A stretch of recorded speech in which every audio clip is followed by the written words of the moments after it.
the top 10 most alpha martial arts movies ever made in history. For all you martial arts fans, you're gonna love this, right? So this is my top 10 most alpha martial arts movies ever made. So let's crack right into this, guys. Number 1 I'm going to include on this list is Bloodsport, 1988, starring Jean-Claude Van Damme as Frank Dukes. This is one of my personal favorites. I love Bloodsport. Supposedly based on a true story about this kumite, this fighting tournament, this underground fighting tournament that takes place in Hong Kong every year, and all the best fighters from the world would go and compete in this underground fighting tournament called kumite to become the champion. And Frank Duke's character in this film was trained by none other than Senso Tanaka. That was his shidoshi in this movie. So Bloodsport 1988, if you love martial arts, you'll love this film, especially if you're a Van Damme fan. And even if you're not, you'll still enjoy this film. There are a lot of great characters, a lot of great fighting scenes in this movie. Bolo Yeung was in this film. He played Chong Li, right? He was this like just massively huge, buffed ass Asian dude. Very intimidating. He was killing people in this movie on the floor. So definitely worth watching. Definitely one of my favorites. So this is number 1 on my top 10 most alpha martial arts movies ever made. 1988, Bloodsport. Number 2 on this list is Fists of Fury, 1971, starring none other than Bruce Lee. Woo! Bruce Lee, right? Fists of Fury. This is, I believe, like one of his very first really big films after The Big Boss, which was his premier big film, right? So he did The Big Boss and then he did Fists of Fury, and in this movie there's a very memorable scene where he walks into this Japanese karate dojo and he basically whoops the entire class.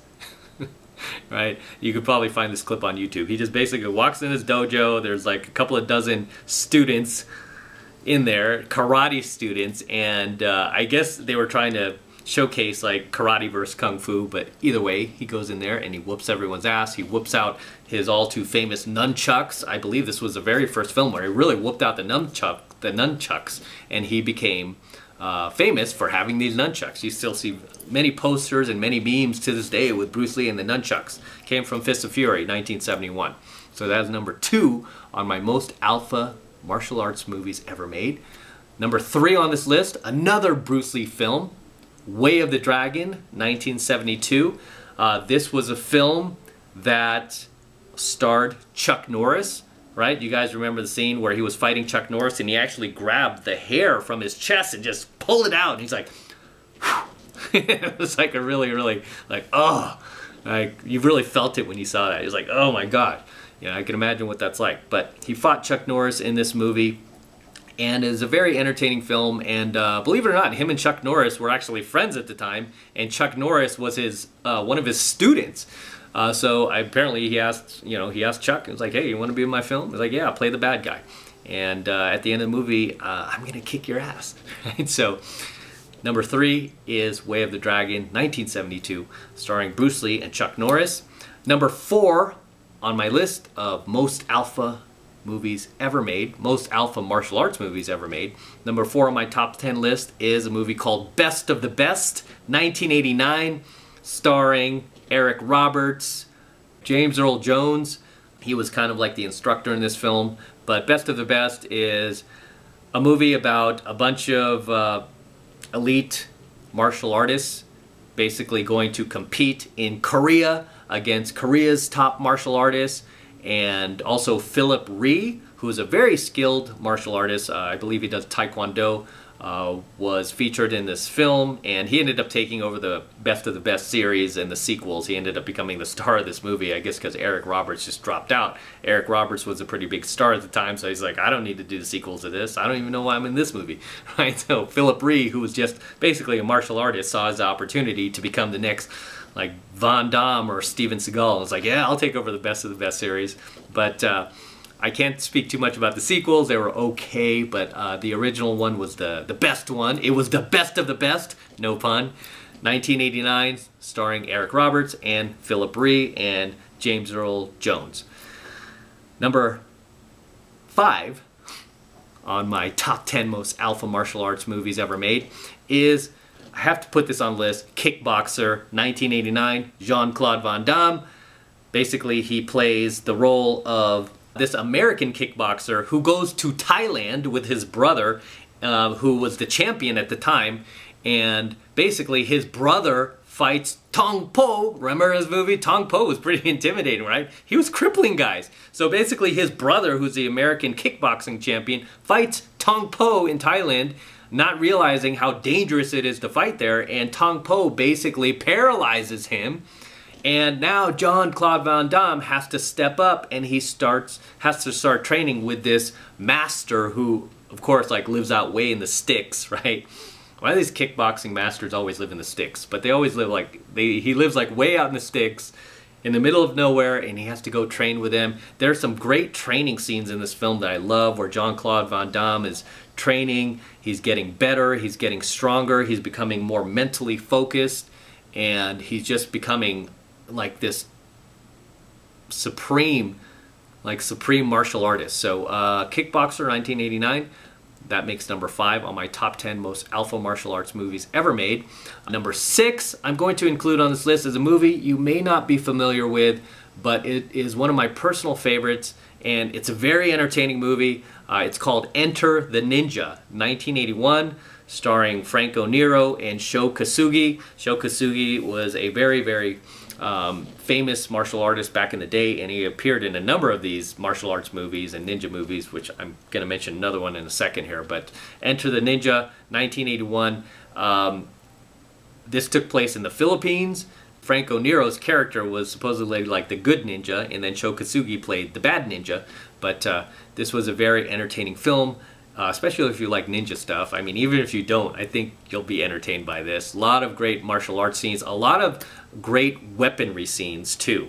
So it's beyond just the fighting, but as you guys know, when it comes to ninjutsu, right, that's what being a ninja is. You learn ninjutsu. It's not just about fighting, it's about learning how to use weapons as well. So there's a lot of very skilled weaponry and swordsmanship in this film that is just amazingly choreographed.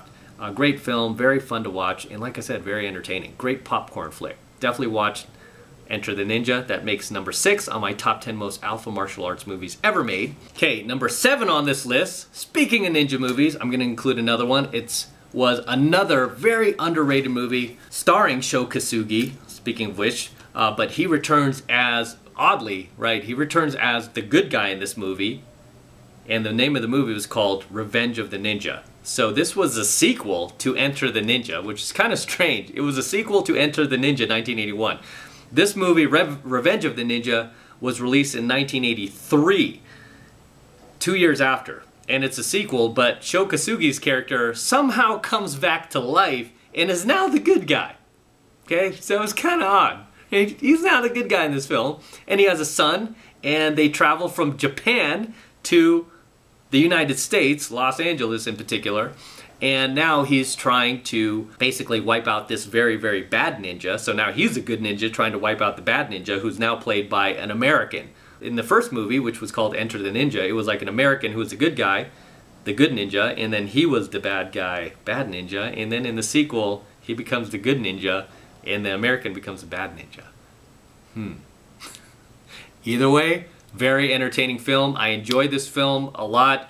Sometimes I'll just search for it on YouTube and watch clips of it, just if I feel like just kind of like pissing off some time and just relaxing and just reminiscing on something nostalgic. But this was a movie that I remember back in the day that was very fun to watch, especially as a kid. Again, not only martial arts are taking place in this movie, but also a lot of weaponry. He uses a lot of throwing stars in this film, so you guys remember those throwing stars, those Japanese throwing stars. Those are very fun to just like whoosh, and we'd throw them up against like a wood wall. I mean, back in the day, I mean, I remember like being 12 and having throwing stars and throwing them in my parents' backyard, and Back then you could do stuff like that. These days it would probably be illegal to let kids do that, but it was very fun, and I got pretty skilled at like throwing these stars too. It was hilarious. Revenge of the Ninja 1983 makes one of my top 10 lists for martial arts, most alpha martial arts movies ever made, just because the characters in these movies too, I want to say, were all alpha, right? There's no denying, from Van Damme to Bruce Lee to, you know, Sho Kosugi. These characters were very alpha in these films. So that's number 7. Number 8 on this list, let's go back to Bruce Lee, Enter the Dragon 1973.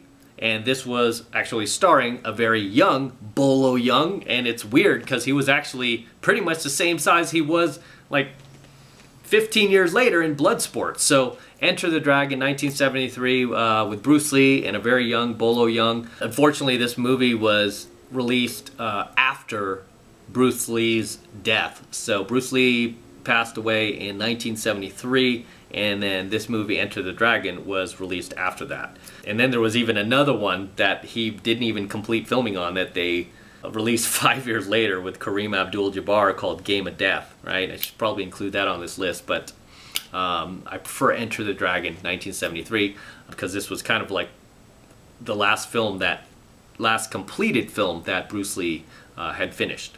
So that makes my list as number 8. Number 9 on this list is going to be another very underrated movie that you may not have heard of. I came across this movie because at the time I was in college, and this was back when you could rent like video cassettes, and I remember there was a $1 video rental section, and because I was a broke college student, I would always check out the dollar rental section to kind of look for a gem, right? It was always these independent crappy films, but I would always try to look for a gem. And here in this pile of $1 movie rentals, I came across a brilliant movie, brilliant martial arts movie called King of the Kickboxers, 1991. So this is going to be number 9 on my list. King of the Kickboxers, 1991, starring a not yet famous Billy Blanks. Okay, Billy Blanks became famous later for his kind of like, he was selling like some kind of fitness program where he was combining like martial arts, and he had his own boot camp. I remember he had like a facility actually not too far from where I lived in LA in Sherman Oaks, called the Billy Blanks Center or something like that. I always thought to go in there one day because I just wanted to meet him. But this was, I believe, one of his very first films. King of the Kickboxers, 1991. He played the bad guy, did a very good role, very kind of cheesy acting, but super cheesy acting, I'm not going to lie. The acting in this movie is very cheesy, but it's entertaining. It's a great popcorn film. And if you love martial arts, you'll enjoy this movie. You'll laugh at some scenes, you'll be like, ha, come on, right? But that's what makes it fun to watch. This was also starring Lauren Avedon, who was doing a lot of these very independent karate flicks back then. I saw some of his other movies, but this was probably one of my favorites just because the story was pretty decent.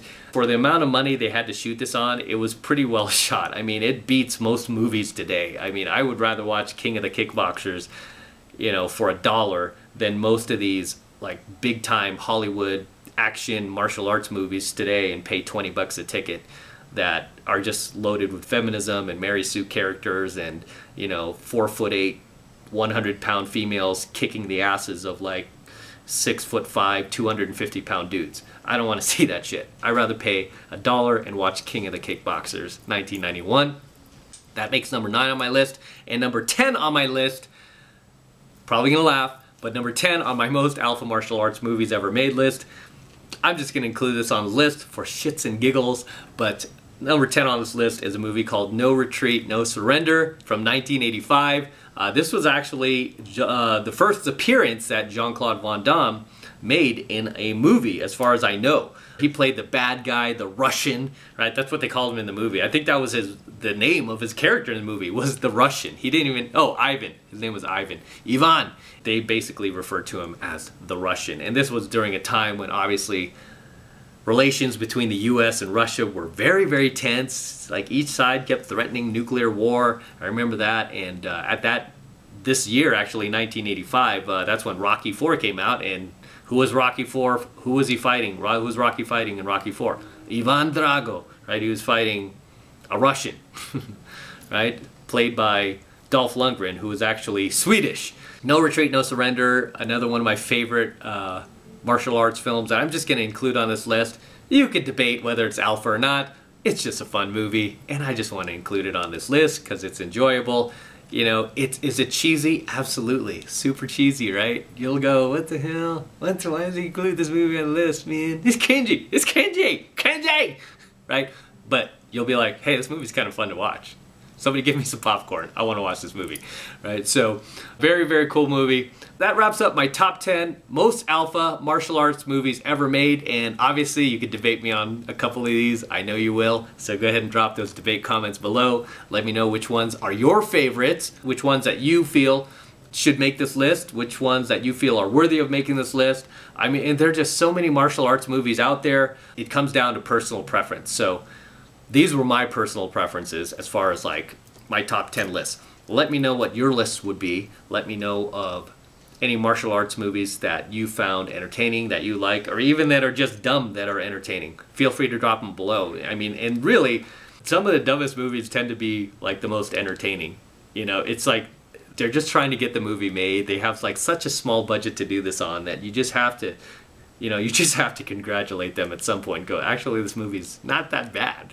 You know, it's not that bad for the money you had to make this compared to like, you know, these $300 to $500 million budgets that these Hollywood productions get, and their stories suck. They put you to sleep. It's loaded with SJW stuff. No matter what you say about this list, there's no feminism in these movies that I just mentioned to you here. Zero. Okay, there's no feminism in it at all. Just a bunch of dudes fighting, using martial arts, karate, ninjutsu, taekwondo, kung fu, and kicking ass. Right? There's no chicks who enter the screen like, up, time for me to show my skills. No, right? You don't see me including the next Karate Kid on this list, or the Karate Kid period, right? I mean, I could include the Karate Kid, right? But I would probably more include like Cobra Kai at this point. But that's not a movie, that's a TV series. So that makes up my top 10 most alpha martial arts movies ever made. And with that said, I'm going to wrap up here. Until next time, this is Matt Cross from AlphaMaleSecrets signing out here from my garage again with the DeLorean. As always, don't forget to smash that like button below and also hit that notification bell right next to it so you're notified whenever I release a brand new coaching video here on the YouTube. More importantly, guys, remember to subscribe to my channel. It helps me out a ton with the YouTube algorithm since they don't want to promote my coaching videos, right? I need your help to do that. And the way you can do that is by subscribing to my channel, okay? It helps me out a ton with the YouTube algorithm, more than you know. So please make sure you're subscribed as well. And for you guys who want to support my work and all of this red pill, gold pill, and platinum pill content that I am teaching you here even further, the best way to do that is by becoming a premium subscriber of my premium AlphaMaleSecrets channel, which I'm hosting on a private platform away from YouTube.